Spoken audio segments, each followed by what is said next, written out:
সুপ্রিয় বন্ধুরা, এবারে দুর্গাপুজোর স্পেশাল কিছু শুট নিয়ে আপনাদের সাথে হাজির। আশা করি সম্পূর্ণ ভিডিওটি দেখবেন। আর অবশ্যই ভিডিওটি দেখার পর আপনারা কমেন্ট বক্সে আপনাদের মতামতটুকু জানিয়ে যাবেন ভিডিওটা কেমন হয়েছে, আর অবশ্যই বন্ধুদের সাথে শেয়ার করে দেবেন।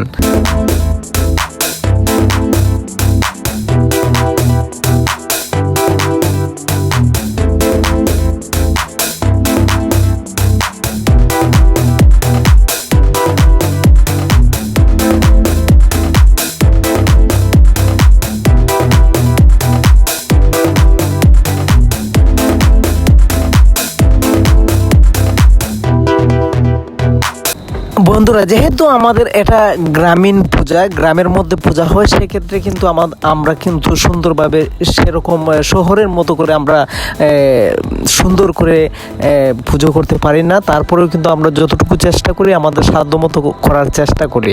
এই যে পূজাটা দেখতে পাচ্ছেন, সেটা হচ্ছে আমাদের গ্রামেরই দুটি পূজার মধ্যে আমরা বিজয়া দশমীর দিন আমরা কিন্তু একটা স্কুলের মাঠে দুই পূজার প্রতিমা এক জায়গায় আমরা একত্রিত করি। প্রচুর আনন্দ হয় সেখানে, আপনারা দেখতেই পাচ্ছেন সেখানে কিন্তু প্রচুর মানুষ একত্রিত হয়ে আমরা দুইটা পূজার সবাই মিলিত হয়ে, পার্শ্ববর্তী গ্রামের সবাই মিলিত হয়ে কিন্তু আমরা এই পূজার দশমীর দিনে আমরা কিন্তু একত্রিত হই।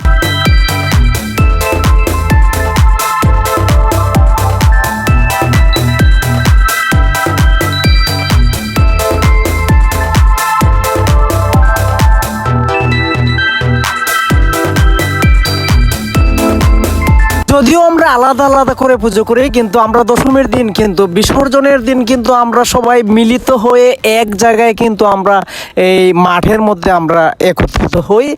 একই মাঠের মধ্যে কিন্তু দুটি প্রতিমা দুই সাইডে করে রাখার পর কিন্তু আমরা সিঁদুর খেলা হয় সেই জায়গায়। সেখানে কিন্তু প্রচুর আনন্দ হয়, আপনারা দেখতেই পাচ্ছেন।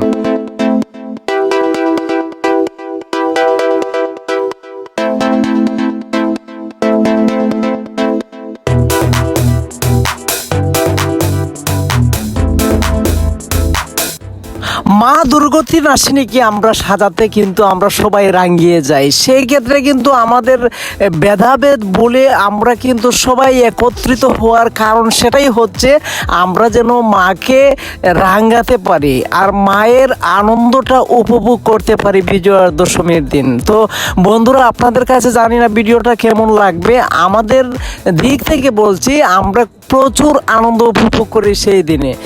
বিজয়া দশমীর দিনে কিন্তু আমরা সবাই একত্রিত হয়ে সেই জায়গাটাকে এক ধরনের আনন্দমুখর পরিবেশ করে তুলি। তো আশা করি আপনাদের কাছে ভিডিওটা ভালো লাগবে, আর ভালো লাগলে অবশ্যই কমেন্ট বক্সগুলো আছে, আপনাদের মন্তব্য অবশ্যই করে যাবেন।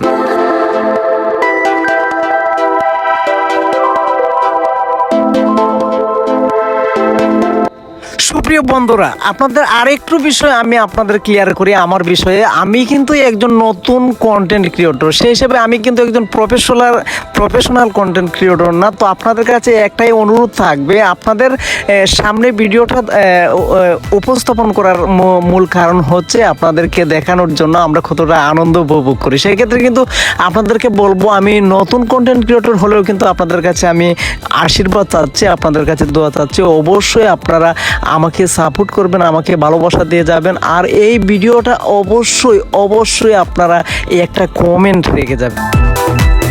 এই মাঠের মধ্যে যাদেরকে দেখতে পাচ্ছেন তারা কিন্তু সবাই আমরা একে অপরের আত্মীয় স্বজন, একে অপরের ভাই ভাতিজা কিংবা মা কাকি মাসি, সবাই কিন্তু আমরা একে অপরের সাথে পরিচিত। তো এই বিষয়টা আপনার কাছে কেমন মনে হয়, আমরা কতটুকু আনন্দ উপভোগ করতে পেরেছি, সেই জায়গা থেকে আপনারা অবশ্যই কমেন্ট করে জানাবেন। আর ভিডিওর একদম শেষের দিকে চলে আসছে, আপনাদের কাছে একটাই অনুরোধ থাকবে, যারা এই পর্যন্ত ভিডিওটা দেখবেন অবশ্যই একটা কমেন্ট করে যাবেন। ধন্যবাদ সবাইকে, সবাই ভালো থাকবেন, সুস্থ থাকবেন, আবারও দেখা হবে নতুন কোনো ভিডিওতে। ধন্যবাদ, অনেক ভালোবাসা।